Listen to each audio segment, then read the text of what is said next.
डायन के बदले की आग। महाराष्ट्र राज्य के नांदेड़ ग्राम के निकट रायपुर इलाके में आज भी खून की प्यासी डायनों का बसेरा है।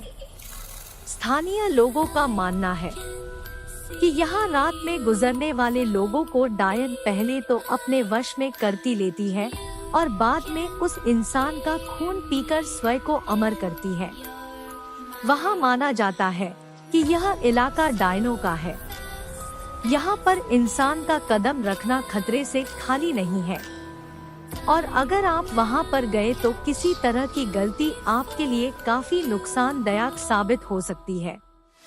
अगर आपको यह यकीन ना हो रहा हो तो आप यहाँ पर किसी भी पेड़ों में कील गाड़ कर खुद ही देख लीजिए, लेकिन आप लोगों का मौत से सामना जरूर हो जाएगा। आप लोगों को भले ही यह अंधविश्वास या श्रद्धा लग रहा हो तो इस भूतिया गांव का यही दस्तूर है। इस भूतिया गांव को अभिशप्त माना जाता है। यहाँ पर एक दो नहीं बल्कि सारे इलाकों में डायनों का बसेरा जमा हुआ है। नांदेड़ के निकट इस छोटे से गांव में डायनों की अब पूरा राज्य बसा हुआ है। यहाँ पर ऐसा माना जाता है कि पहले यहाँ एक डायन रहा करती थी, लेकिन डायन ने गांव की कुछ लड़कियों की आत्मा को अपने वश में करके उनको अपने साथ लगाई। आज वही लड़कियां इन डायनों के साथ मिलकर खुद को अमर रखने की कोशिश करती है। यह गांव की वही जगह है जहां वास्तविकता में यहाँ के पुरुषों को रात में निकलने पर प्रतिबंध है। कब किस कौन सी जगह पर डायन उन्हें अपने वश में कर ले कोई नहीं जानता है।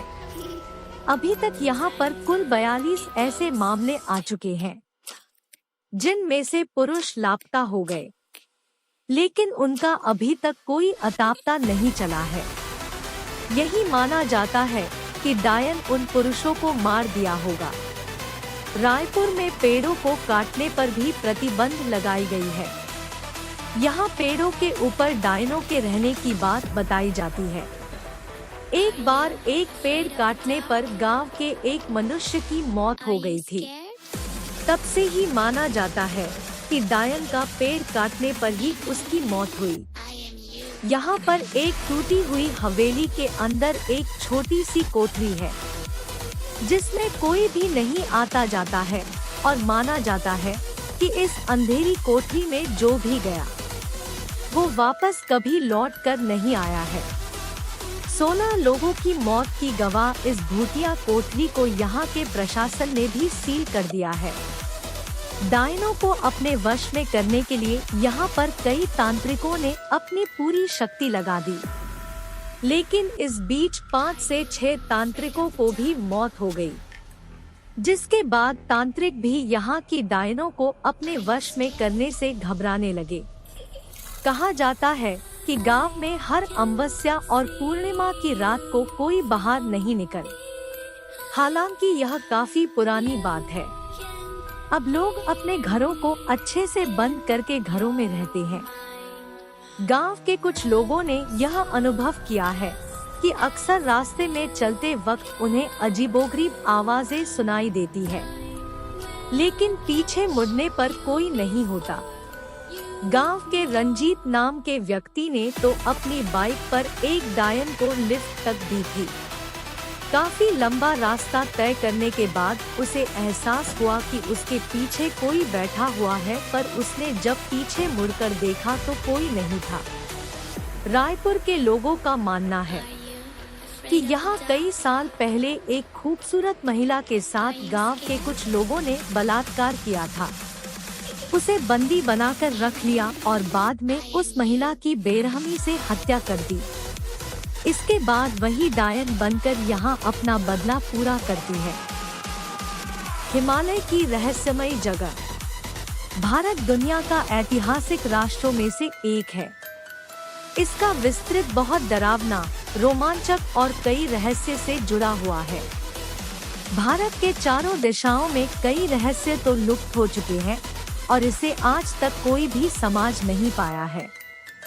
और मैं आज आप सभी लोगों को हिमालय की विशाल श्रृंखलाओं और गुफाओं के बारे में बताने जा रहा हूँ। हिमालय की गुफाओं में कई रहस्य पड़े हुए हैं जो आज तक किसी ने भी नहीं देखा है, और विद्वानों का मानना है कि हिमालय पर कई रहस्यमयी चीजें छुपी हुई है। हिमालय के बर्फीले पहाड़ों के बीच में रूपकुंड ने भी अपना रहस्य छुपाया हुआ है, जिसका सुलझा पाना नामुमकिन के बराबर है। और वहाँ के नरकंकालों का रहस्य आज तक किसी को भी नहीं पता चला है कि यह नरकंकाल कहाँ से आया है।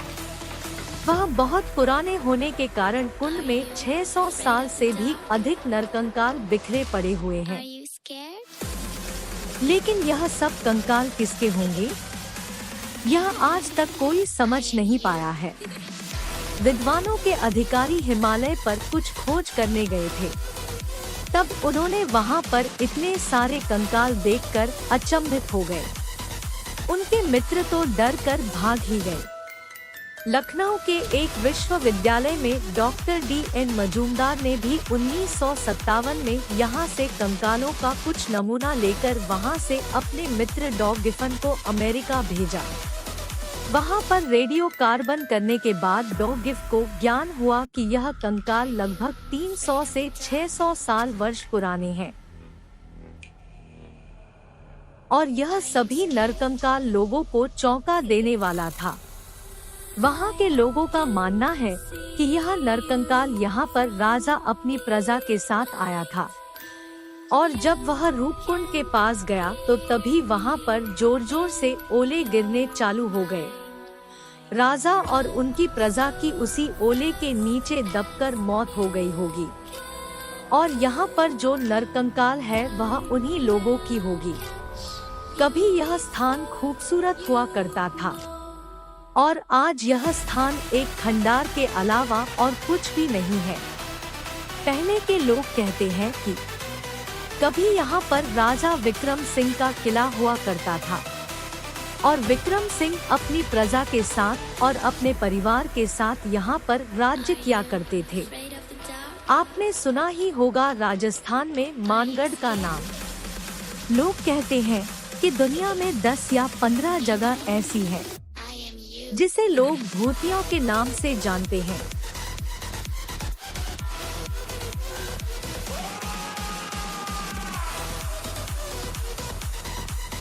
इसमें से 3 से 4 जगह यही जयपुर में ही है, और आपने ये भी सुना होगा कि वहाँ अभी भी जाने से लोग बहुत डरते हैं।